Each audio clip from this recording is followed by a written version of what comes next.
So you meet an entrepreneur. I want to go through what they say and what you, as an experienced buyer, hears. Yeah. So I'll ask them like, well, how do you get your clients? And if they're like referrals, like, okay, referrals aren't scalable. Like you don't have a system, in place. That's what's going. That's the talk track in your mind. Exactly. Okay. What else? Exactly. I'll look at kind of, what channels they have, because what I'm looking about how can I multiply or add on to what they have. So if they have a good inbound channel, I'm going to be like, man, if I create more lead magnets, can I get more leads? Or if they have a good outbound channel, cool. Can I hire more salespeople and then get more sales?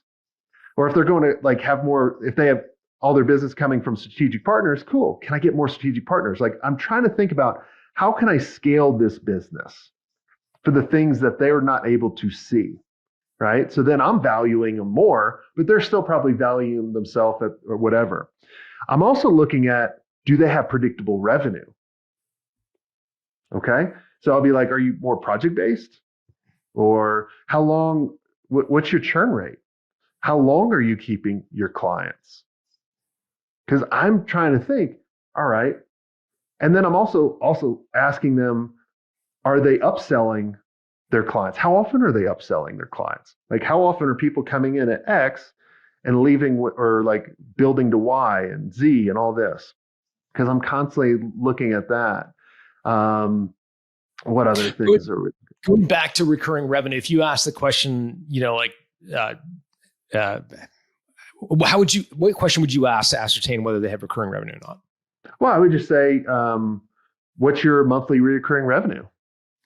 Got it. And if I said to you something like, well, we don't really have recurring revenue, but our clients come back all the time. So like, I guess that's kind of recurring revenue.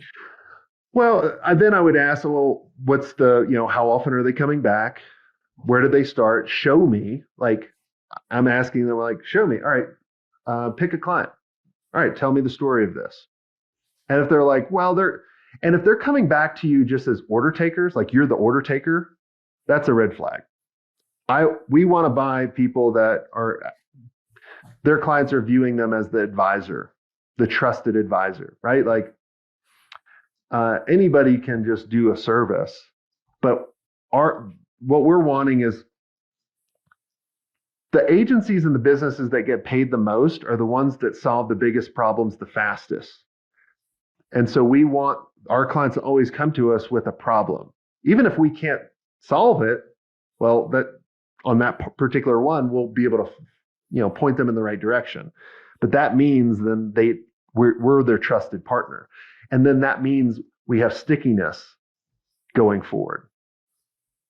Yeah, well said. So you asked the question, why do you want to sell? I want to hear from you the tantalizing answer. The answer is like, yes, I am all in on this guy or gal. I want to buy their business. And then the flip side, what is the death knell answer to that question? If they what I'm looking for is I'd like to take some chips off the table and be a part of something bigger. I feel like I've probably maxed out where we're going because everyone maxes out at a plateau. But what they don't realize is there's two solutions to that. And they're both two who's. It sounds like what the what's Dr. that? Zeus. The who bill, right? Yeah, Dr. Zeus. Yeah, that's it, Dr. Seuss. That's what I was looking for. Yeah. But there's two who's. Who do I need to hire in order to get us above this plateau, or maybe who needs to be acquiring us? But the best question of the who is, who do I need to become? We always keep like when I sold the first agency. I was that person. I reached the plateau. But looking back, I'm like, holy cow. Like I've become the who I've become is well above that. I could have taken that company way bigger, 10 times bigger.